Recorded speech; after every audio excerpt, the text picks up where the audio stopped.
안녕하십니까. 저는 만덕중학교 수석교사 이성현입니다. 오늘 여러분들하고 함께 힘과 무게중심에 대해서 같이 공부해 보려고 합니다. 여러분들 중에 중국에 여행을 한번 갔다 오신 친구가 있나요?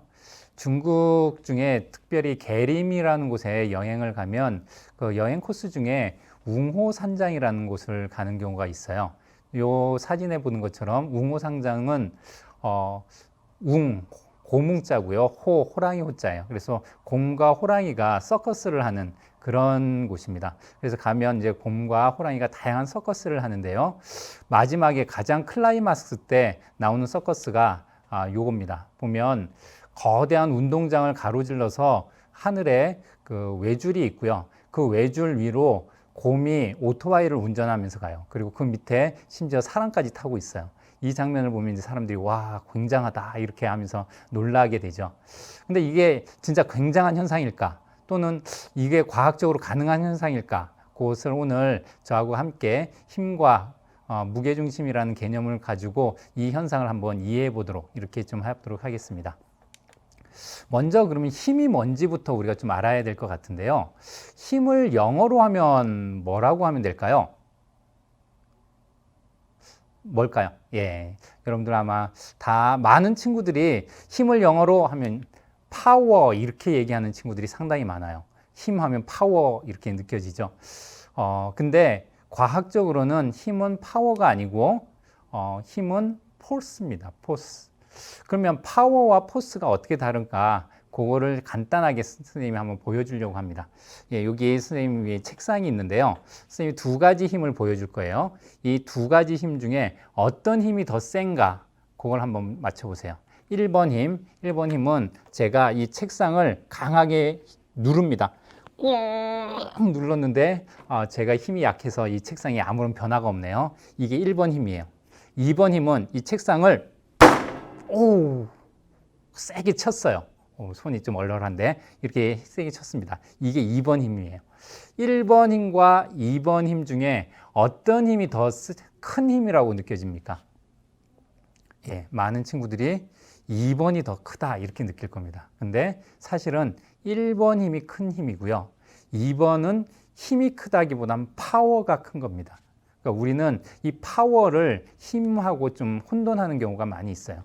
그래서 과학적으로 보면 파워라는 것은 일률이라고 해석을 하고요. 그다음에 우리가 말하는 힘은 포스입니다. 그래서 우리가 보통 놀이기구 같은 데 가서 펀치 치는 거 있잖아요. 이 펀치 치는 것들을 보면 이게 힘이 센 사람이 펀치가 잘 나올 거다 이렇게 생각을 하는데 사실은 그 기계도 포스를 측정하는 기계가 아니고 파워를 측정하는 기계이기 때문에 힘이 센 사람이 크게 나오는 게 아니고요. 여러분들 생각해 보세요. 그걸 세게 높은 값이 나오려면 어떻게 하죠? 큰 힘으로 꾹 누르는 게 아니고 세게 막 달려오면서 갑자기 팍 쳤을 때 이게 값이 크다는 걸 여러분 알 거예요. 그래서 이 파워라는 거는 그냥 힘이 크다라는 개념이 아니고 힘을 얼마나 빠르게 작용하느냐. 그래서 일을 얼마나 빠르게 작용하느냐 이런 개념으로서 일률이라고 하고요. 힘이 얼마나 빠른 속도로 전달되느냐의 개념이에요. 그래서 파워를 높이려면 힘도 세야 되지만 이 힘을 빠르게 전달하는 것 그것이 일률이고요. 힘은 그거보다는 좀 더 근원적인 겁니다.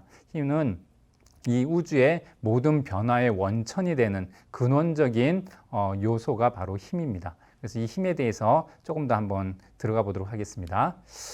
이 힘을 이해하기 위해서 먼저 선생님 몸무게 어느 정도 돼 보이는지 한번 맞춰볼까요? 그걸 한번 통해서 우리 힘을 한번 알아봅시다. 선생님 몸무게 어느 정도 돼 보여요?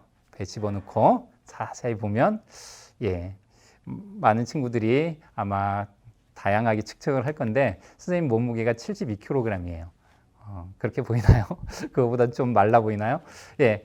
근데 선생님 몸무게가 72kg이다. 이렇게 얘기하면 이거는 사실은 좀 틀린 말이에요. 왜냐하면 72kg 요거는 무게가 아니고 요거는 질량의 개념이거든요. 정확하게는 72kg 중하고라고 해서 지구의 중력의 크기를 같이 얘기를 해줘야지 정확한 무게의 개념이 됩니다. 그래서 그냥 72kg이라고 하는 킬로그램은 질량의 단위고요.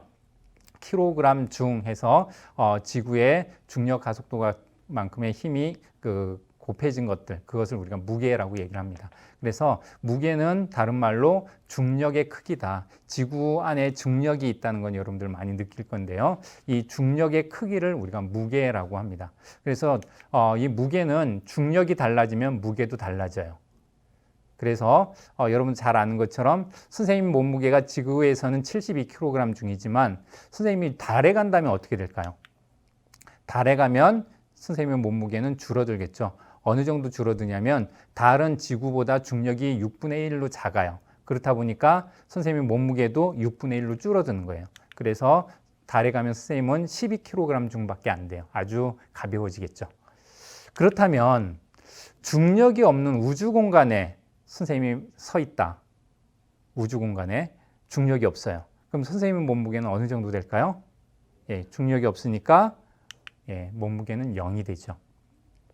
맞죠? 예. 그러면 이제 우리 한번 생각을 해봅시다. 선생님이 우주 공간에 나갔어요. 선생님 몸무게 얼마?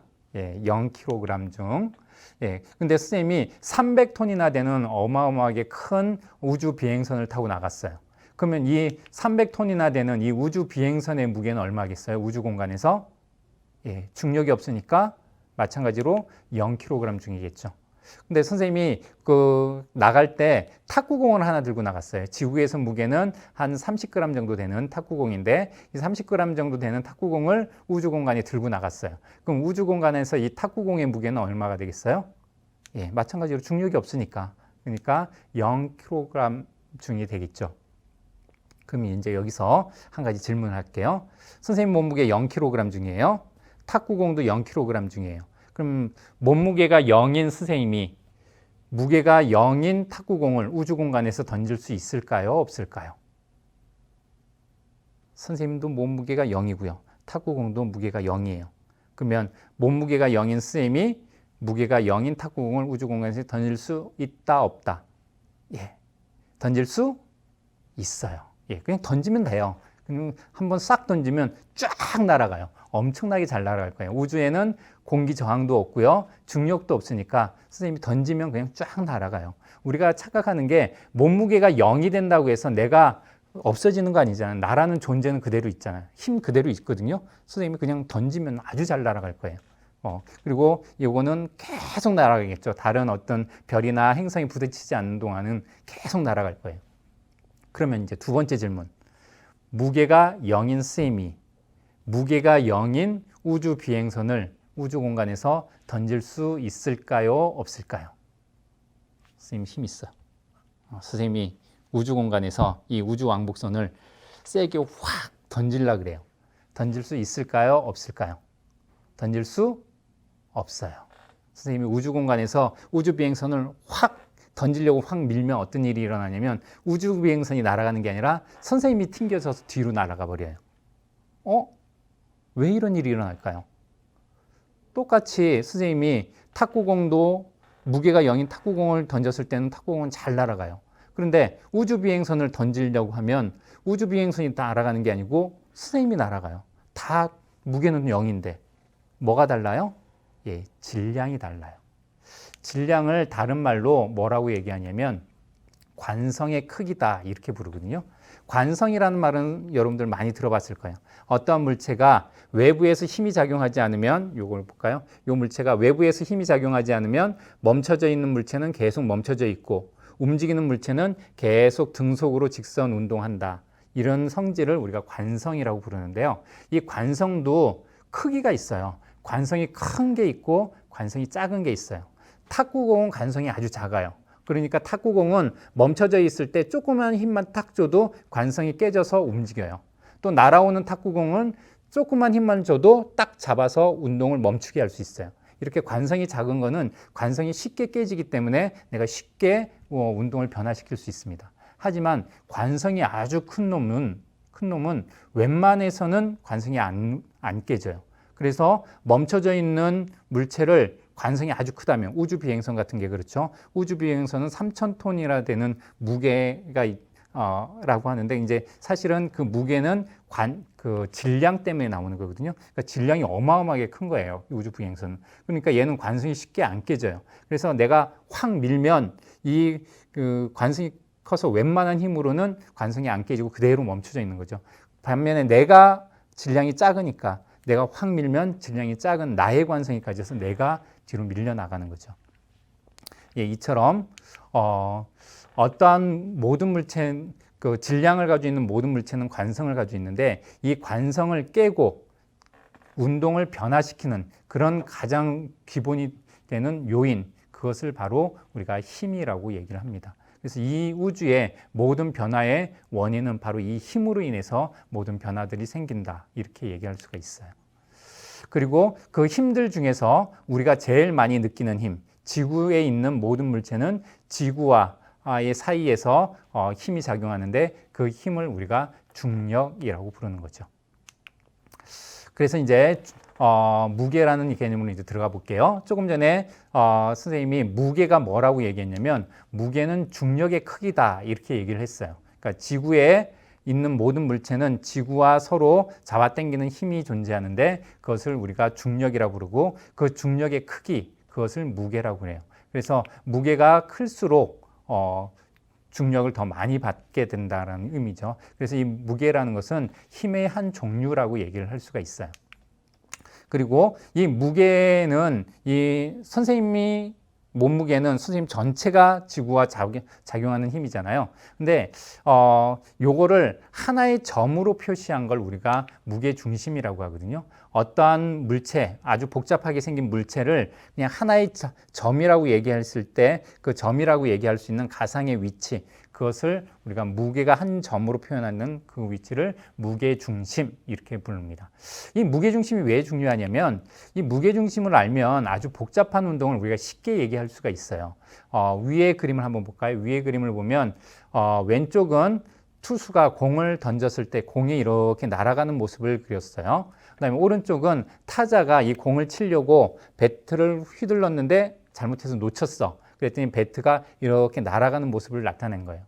왼쪽의 공의 운동과 오른쪽 배트의 운동은 좀 전혀 달라 보여요. 하지만 얘를 무게중심의 관점에서 딱 보면 공은 무게중심이 공의 중심이 있겠죠. 그래서 얘는 초기 속도를 가지고 이렇게 지구 중력에 의해서 밑으로 떨어지는 이런 운동을 포물선 운동이라고 그러는데 공의 운동은 포물선 운동이에요. 근데 배트의 운동은 왠지 복잡해 보이지만 이 배트의 무게중심을 딱 점을 찍어서 보면 배트의 운동도 공의 운동과 전혀 다르지 않다는 거죠. 똑같이 초기 속도를 가지고 지구 중력의 힘을 받아서 이렇게 포물선 운동하는 똑같은 운동이에요. 그래서 똑같은 운동인데 모양이 복잡함으로 인해서 우리 눈에 복잡하게 보일 뿐이죠. 그래서 이거를 무게중심의 관점에서 딱 보면 아주 이 운동을 쉽게 우리가 설명할 수 있다는 거예요. 밑에 몽키 스패너가 지나가고 있는데요. 이 몽키 스패너도 지금 보면 뭔가 좀 복잡한 운동을 하는 것처럼 보이지만 요 놈도 우리가 무게중심을 딱 찍어보면 얘가 등속 직선 운동하고 있구나 라는 것을 무게중심을 통해서 우리가 알 수가 있어요. 이렇게 어떤 복잡한 운동을 간단하게 표현하는 방법을 우리가 복잡한 운동을 간단하게 알기 위해서 우리가 무게중심이라는 개념을 도입을 했다는 겁니다. 그럼 무게중심은 어디 있을까? 우리가 찾는 방법 선생님하고 한번 같이 해본 건데요. 여러분들 집에 30cm 자가 있는 친구는 이렇게 30cm 자를 좀 가져오면 좋겠고요. 선생님은 좀 여러분들한테 더 크게 보여주려고 50cm 자를 준비를 했어요. 예, 50cm 자인데요. 이 50cm 자를 여러분들은 30cm 자 이렇게 한번 해보세요. 양손에 이렇게 손을 이렇게 딱 펴서 이 위에 이렇게 올려놓습니다. 자를. 그리고 나서 두 손을 한번 모아보세요. 서서히 두 손을 싹 모아보면 이 두 손이 내가 의도하지도 않았는데 저절로 어디서 모이냐면 이 무게 중심에서 두 손이 딱 만나요. 오, 신기하죠? 나는 무게중심을 알지도 못하고 내가 무게중심으로 가려고 한 것도 아닌데 저절로 무게중심에서 만나요. 그죠? 예. 이거를 왜 그런가 한번 원리를 한번 생각해 볼게요. 여러분들 한 손은 1cm 있는 위치에 놔두고요. 1cm 있는 위치에 놔두고 다른 손은 20cm 위치에 한번 놔둬 보세요. 20cm 위치에, 예, 한 손은 1cm, 다른 손은 20cm 요 위치에 한번 놔두고요. 한번 해볼게요. 이때 1cm 위치에 있는 손은 이렇게 움직이면 쉽게 이렇게 움직여져요. 그죠? 그런데 요번에는 1cm의 위치에 놔두고 다른 20cm에 있는 위치에 있는 손을 한번 움직여 보면 어떻게 되냐면 자가 같이 움직여요. 손만 안 움직이고 자가 같이 움직이는 걸 볼 수 있거든요. 왜 그런가? 왜냐하면 여러분 30cm 자라면 무게중심은 어디에 있겠어요? 15cm에 있겠죠. 그렇죠? 15cm가 무게중심이면 20cm에 있는 손은 15cm에 아주 가깝게 있어요. 무게중심에 가깝게 있는 손이고요. 1cm에 있는 손은 무게중심에서 멀리 떨어져 있는 손이죠. 이렇게 무게중심에서부터 거리가 먼 쪽보다는 무게중심에 가까운 쪽에 더 많은 무게가 실리게 돼 있어요. 그러니까 이 무게중심에 가까운 쪽에 더 많은 마찰력이 생겨서 먼 쪽이 마찰력이 적은 이 먼 쪽이 이렇게 무게중심 쪽으로 이동할 수 있게 되는 거죠. 그래서 이 두 개를 이렇게 손을 모으면 무게중심에서 먼 쪽에 마찰력이 작아지기 때문에 그쪽이 서로 이렇게 교차로 이렇게 움직여서 결국은 무게중심에서 두 손이 만나는 이런 현상들이 나타나는 걸 볼 수가 있습니다. 그래서 이걸 설명을 하면 무게중심은 자의 중심에 있을 거고요. 두 손에 똑같은 위치에 거리에 있으면 지구 중심으로 잔 힘을 받고요. 손 두 개는 양쪽에서 이렇게 받쳐줄 거예요. 그런데 이 손이 한쪽이 무게중심에 가까이 가게 되면 어떻게 되냐면 이 힘이 무게중심에 가까운 쪽이 더 큰 힘을 받으면서 마찰력이 커져요. 그러니까 무게중심에서 먼 쪽이 마찰력이 작아서 움직이게 되죠. 그래서 결국은 두 손이 무게중심에서 만나게 된다. 이렇게 되는 겁니다. 우리나라 지도예요. 우리나라의 무게중심은 어딜까? 만약에 우리나라 지도가 있다면 우리나라의 무게중심은 어딜까? 그래서 선생님 한번 궁금했어요. 그래서 한번 확인을 해봤어요. 이렇게 선생님이 만들어 왔습니다. 우리나라 지도를 잘라 왔어요. 이 우리나라 지도의 무게중심을 어떻게 알 수 있냐면 방법은 쉬워요. 이렇게 판 형태로 된 것들은 한쪽에 구멍을 뚫었을 때 이렇게 딱 구멍을 뚫어서 꼬챙이 같은 걸로 아니면 갈고리 같은 걸로 딱 이렇게 걸면 여기서부터 수직으로 쭉 내려가는 곳 어딘가에 무게중심이 있게 돼 있어요. 항상 갈고리나 꼬챙이 같은 걸로 이렇게 딱 끼웠을 때 이 내가 받치는 곳 여기에 수직한 방향, 지구하고의 수직한 방향 어딘가에 무게중심은 존재해요. 그래서 여기에다가 선생님이 추를 하나 만들었어요. 추를 하나 만들어서 요거를 이렇게 딱 걸어서 이렇게 같이 딱 해놓으면 그러면 요 추가 지나가는 요 선이 지나가는 어딘가에 무게중심이 있다는 거죠. 그죠? 그래서 거기를 빨간색으로 선생님이 선을 그었습니다. 그리고 이제 또 우리나라 지도의 다른 곳, 이번에는 북한에 신우져 있는 그 위치에 한번 구멍을 뚫어봤습니다. 이렇게 딱 뚫어서 또 이렇게 해보면 또 이렇게 수직으로 선이 내려가죠. 여기도 선생님이 선을 한번 그어봤어요. 그러면 두 개가 교차하는 지점이 생겨요. 그리고 하나 더 찍어봤습니다. 어디 찍었냐? 우리가 부산에 사니까 부산에 한번 또 찍어봤어요. 부산에 구멍을 딱 뚫었습니다. 부산을 이렇게 딱 놓으면 이렇게 우리나라 지도가 거꾸로 쓰겠죠. 이 상태에서 내가 이렇게 올려보면 또 여기 수직으로 이렇게 내려가는 선이 있겠죠. 이 선이 보면 이 선이 아까 두 선하고 교점이 똑같아져요. 내가 어디에 구멍을 뚫든지 항상 무게중심을 지나면서 얘가 기울어지기 때문에 어디에 구멍을 뚫든지 모든 선은 이 무게중심을 지나가게 돼 있어요. 그래서 그 점들을 연결하면 딱 보면 여기가 무게중심이네요. 그죠? 그래서 우리나라의 무게중심은 여기라는 거고 그럼 여기를 딱 내가 받치면 우리나라가 아주 균형 있게 쓰게 되는 거죠. 이렇게 무게중심이 딱 서서 얘가 안 떨어지고 이렇게 중심을 잡게 되는 거죠. 이렇게 우리가 무게중심을 한번 찾아봤고요. 그래서 그 화면으로 한번 보면 우리나라를 이렇게 잡으면 이렇게 되겠죠. 그 다음에 또 신의주를 잡으면 이렇게 될 거고, 그죠? 그래서 이렇게 만나는 요 교점이 바로 무게중심이다. 이렇게 얘기할 수 있다는 겁니다. 그러면 무게중심이 왜 중요할까요? 무게중심이 왜 중요한가? 무게중심을 알면 우리가 다양한 거를 설명할 수가 있어요. 예를 들어서 선생님이 인터넷을 막 보다가 어떤 사진을 하나 봤어요. 이 사진이에요. 거대한 소파를 어떤 아저씨가 들고 가는 모습을 딱 봤어요. 근데 이 사진을 보면서 저게 가능해? 이상한데? 그래서 선생님 무게중심이라는 걸 한번 딱 생각을 해보니까 이게 가능하지 않을 것 같아요. 예. 그래서 선생님 알아냈어요. 이거 사진은 거짓말이다. 이건 잘못된 사진이다. 조작된 사진이다. 이런 거 알아냈어요. 이거는 잘못된 사진이에요. 그래서 더 알아봤더니 이거는 편집된 조작된 사진이고요. 진짜 사진은 요 사진이 있더라고요. 이 사진은 무게중심 관점에서 이건 가능할 거다. 힘만 있으면 가능할 거다라는 생각이 들었어요. 그러면 왜 앞에 사진은 무게중심 관점에서 잘못됐고 이것은 가능하냐? 한번 볼게요. 이 사진은 무게중심이 어디냐면 소파의 무게중심은 여기 소파의 중간에 있겠죠. 그리고 이것을 아저씨가 들고 있어요. 근데 이 아저씨가 들고 있는 모습을 보면 이 소파의 무게중심과 이 들고 있는 아저씨의 지탱하고 있는 발의 위치를 한번 보세요. 발의 위치는 여기에 있어요. 그러면 무게중심하고 받치고 있는 발의 위치하고가 약간 어긋나 있죠. 이렇게 어긋나 있으면 무슨 일이 일어나냐면 회전 운동이 생겨요. 그래서 이 경우에는 뒤로 꽈당 하고 넘어지게 돼요. 이건 이 아저씨가 힘이 세냐 적으냐의 개념이 아니고 무게중심의 개념에서 이거는 슈퍼맨이 와도 마찬가지로 뒤로 넘어가요. 이건 무거워서 넘어지는 것이 아니라 무게중심을 받쳐주지 못하기 때문에 넘어지는 현상이 나타나요.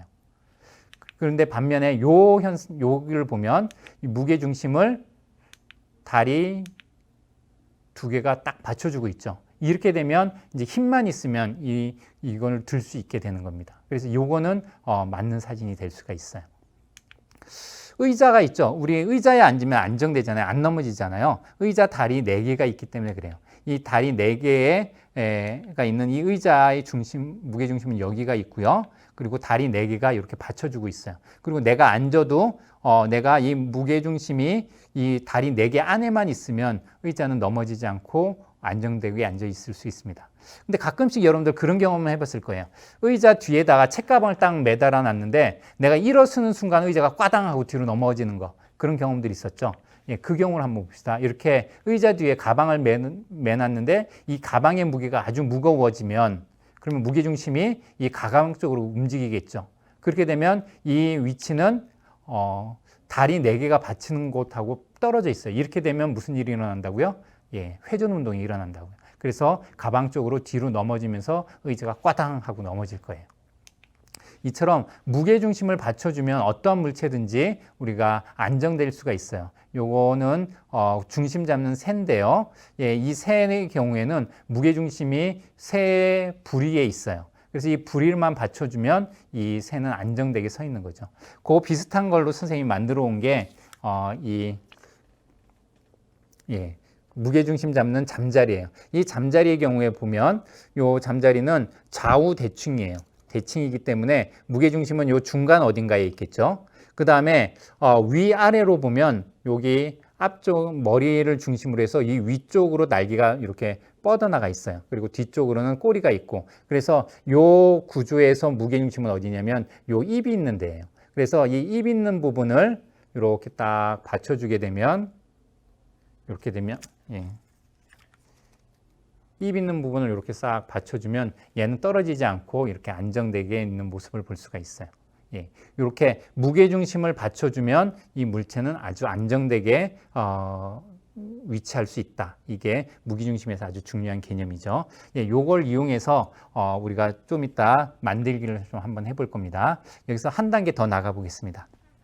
그 다음은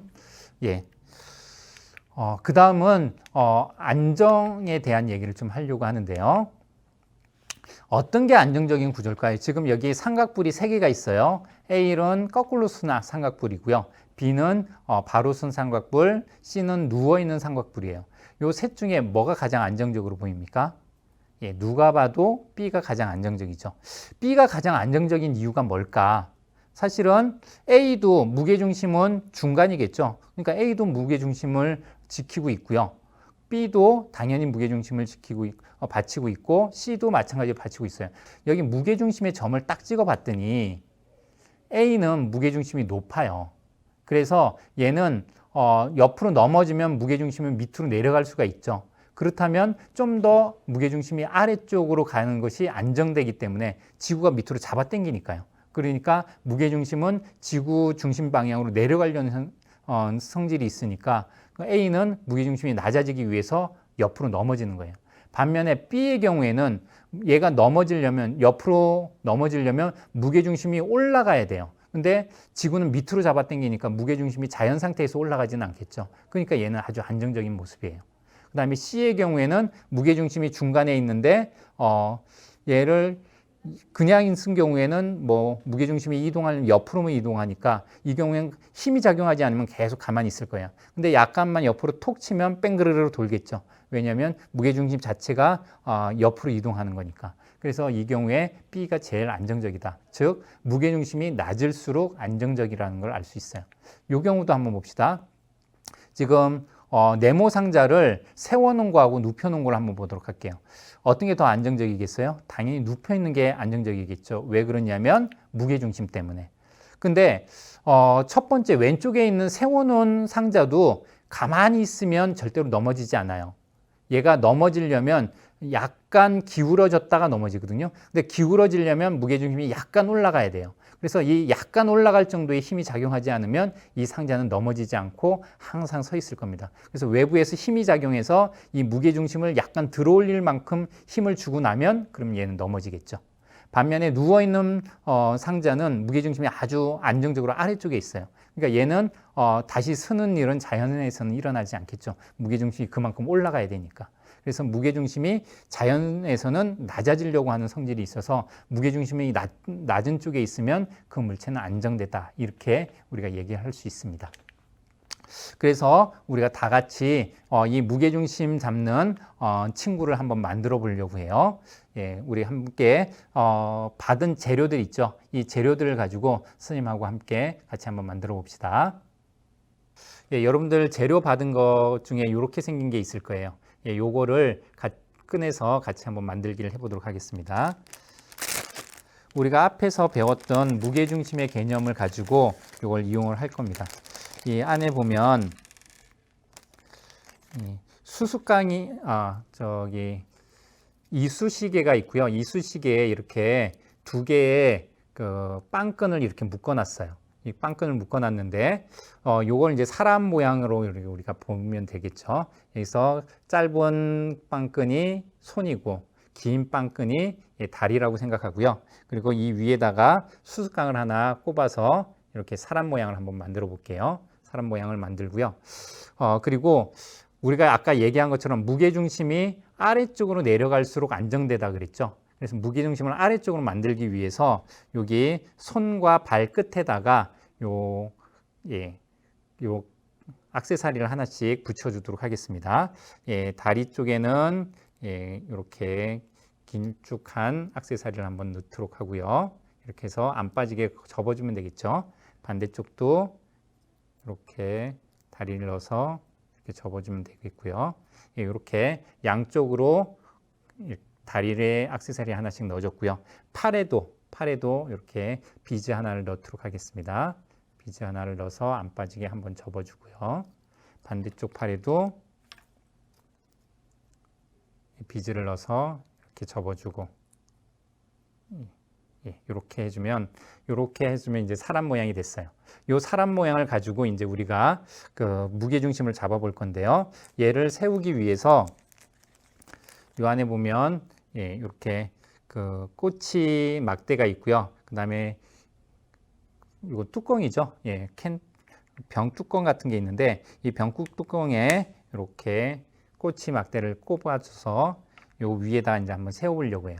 요 위에 세워보는데 그냥 만약에 팔 다리가 얘네가 높으면 어떻게 되겠어요? 그러면 무게중심이 위로 올라가겠죠. 그러면 얘가 쓸까요?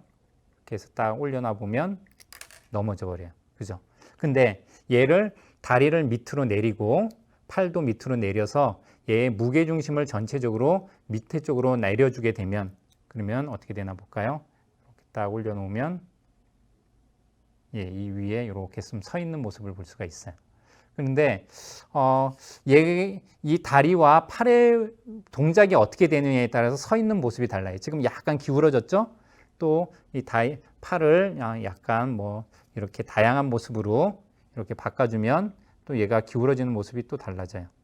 이번에는 이쪽으로 기울어지네요. 무게중심이 이쪽에 있다는 거죠. 그래서 이 무게중심을 내가 어떻게 바꾸냐에 따라서 얘가 다양한 모양으로 기울어지는 모습들을 볼 수가 있어요. 지금 이 경우에는 지금 앞뒤 균형이 안 맞으면 앞으로 넘어지기도 하죠. 이렇게 다양하게 좀 세울 수가 있고요. 근데 이 경우에 지금 얘가 조그만 그 꼬치 막대 위에 서 있잖아요. 그러니까 얘는 마찰이 많이 적어요. 그래서 얘를 가지고 다양한 좀 실험을 할 수 있는데 그 중에 하나 정전기 가지고 한번 실험 한번 해볼게요. 여기 안에 보면 빨대가 있고요. 종이가 있어요. 종이를 막 문지르면 여기에 전기력이라는 마찰 전기가 생겨서 전기력이라는 힘이 생겨요. 그 힘을 이용하면 얘를 움직이게 할 수 있어요. 이렇게. 그렇죠? 이렇게 여러분들도 집에서 이렇게 얘를 이제 벼랑이라고 이름을 붙였는데 이 벼랑이를 만들어 보고 이 벼랑이 다리와 팔의 위치를 한번 다양하게 움직이면서 어떤 경우에 얘가 더 안정적으로 쓰는가, 손가락 위에도 쓰죠. 어떤 경우에 더 안정적으로 쓰는가 그런 걸 한번 좀 다양하게 한번 실험도 해보고요. 그리고 얘를 그 꼬치막대 위에 올려놓고 그리고 나서 정전기를 만들어 가지고 이 정전기 힘으로 얘가 돌아가는 모습도 한번 관찰해 보고 이렇게 다양하게 한번 관찰해 보면 좀 더 이 무게중심에 대해서 여러분들이 깊게 이해할 수 있을 것 같습니다. 잘 만들어 보셨죠?